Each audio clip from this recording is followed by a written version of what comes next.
Nous allons donc maintenant extraire les dépendances fonctionnelles de cette modélisation à partir du squelette d'entité. Il faut savoir qu'on peut dire qu'il existe trois types de dépendances fonctionnelles.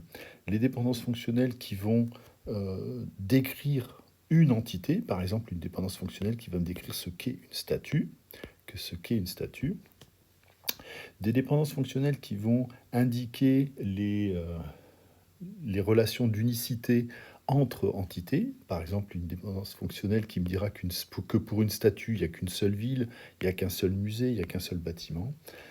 Et des dépendances fonctionnelles qui vont associer plusieurs entités pour en déterminer une autre. Par exemple, que statue et ouvrage déterminent un seul auteur, par exemple.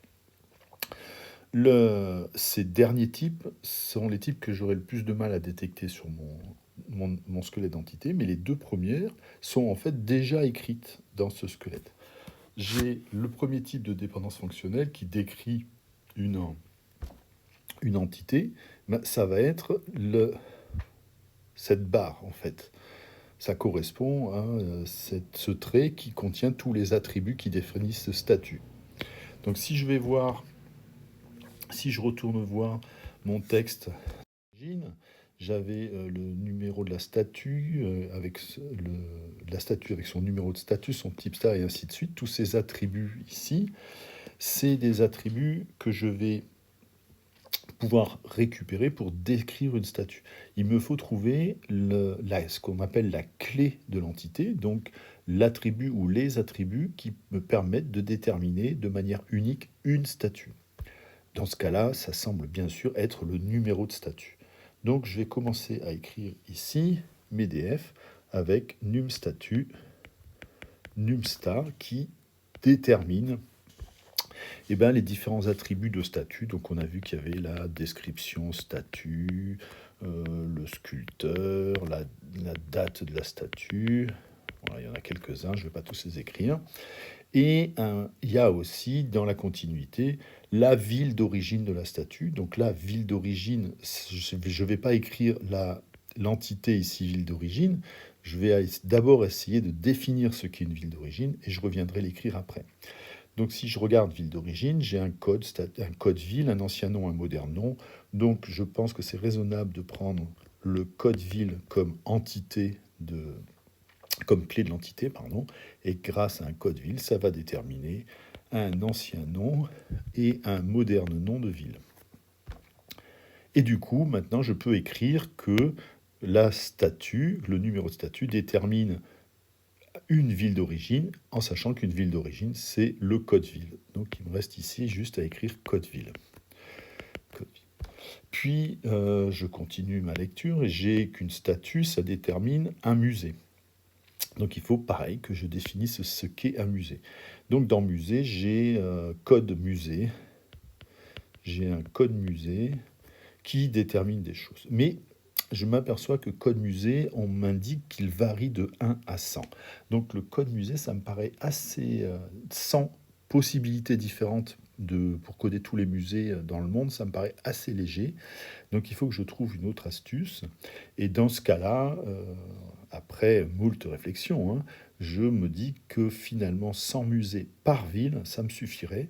Et donc que pour définir de manière unique le musée dont je parle, et pour savoir de quel musée je parle, il faudrait que je donne la ville et le code musée. Donc si j'associe code musée à un code ville, je vais pouvoir définir une centaine de musées par ville différents, ce qui me suffirait. Donc, code musée, code ville, qui va déterminer, on avait le conservateur, je ne me rappelle plus les attributs qu'il y avait pour le musée, code musée, le nom du musée, le conservateur. Hop, donc conservateur et le nom du musée. Non, voilà. Et maintenant, je peux dire, je sais ce qu'est un musée, c'est un code musée et un code ville, donc je vais pouvoir dire qu'un numéro de statut ne détermine qu'un seul musée. Donc ici, code muse, code ville. Comme tout à l'heure, je parle de deux villes différentes, code ville ici, et c'est le même attribut. Donc là encore, je peux utiliser un petit indice pour m'indiquer qu'ici il s'agira du code ville d'origine et ici du code ville musée. Voilà. Je vais déplacer ça. Hop. Pour qu'on puisse avoir la place. Donc du coup, je vais remettre ça à sa place ici.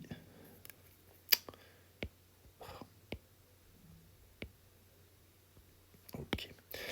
Je continue en disant que pour une statue, j'ai qu'un seul bâtiment. Donc il faut que je définisse d'abord ce qu'est un bâtiment. Alors un bâtiment, en fait, c'est pareil, j'ai un code BAT, mais qui varie de 1 à 50. Donc ça ne me paraît pas être assez suffisant pour savoir coder tous les bâtiments dans lesquels on aura trouvé des statues. Donc, dans le même principe, peut-être que 50 bâtiments par site, ça pourrait être plus accessible. Donc, il faudrait que je sache ce qu'est un site. Donc, je vais commencer à essayer de savoir ce qu'est un site. J'ai un code site, mais là aussi qui varie que de 1 à 100. Donc, tout seul, ça me paraît vraiment trop léger pour coder tous mes sites. Par contre, comme pour les musées, si je l'associe à un code ville, donc ça va me permettre de coder 100 sites différents par ville. Donc là, ça a un sens.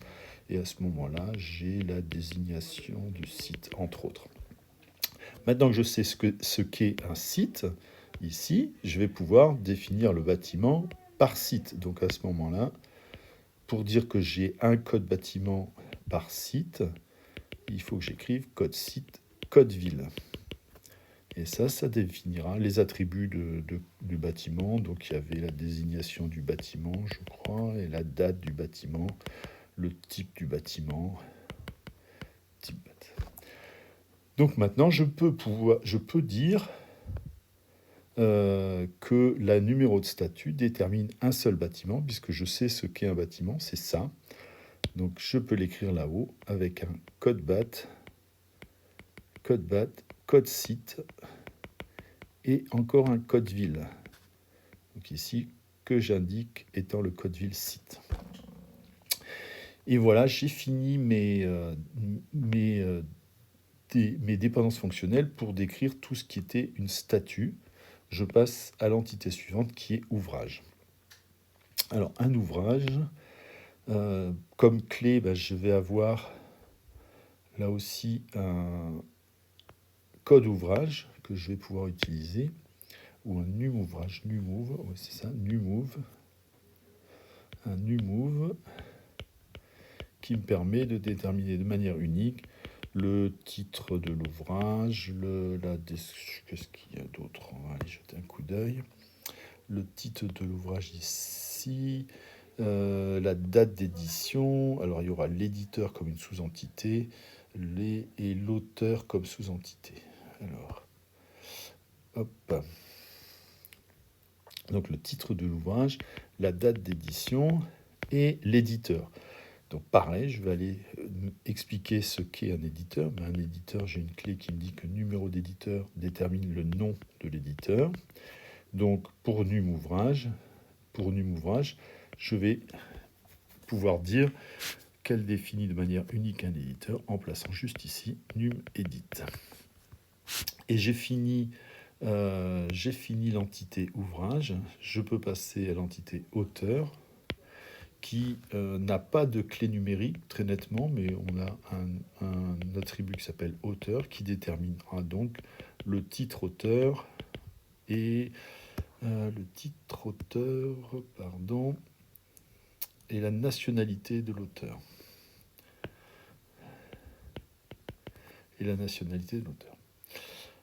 Donc voilà pour mes dépendances fonctionnelles qui m'ont permis de décrire donc cette entité-là, cette entité, grosse entité-là, cette entité-là.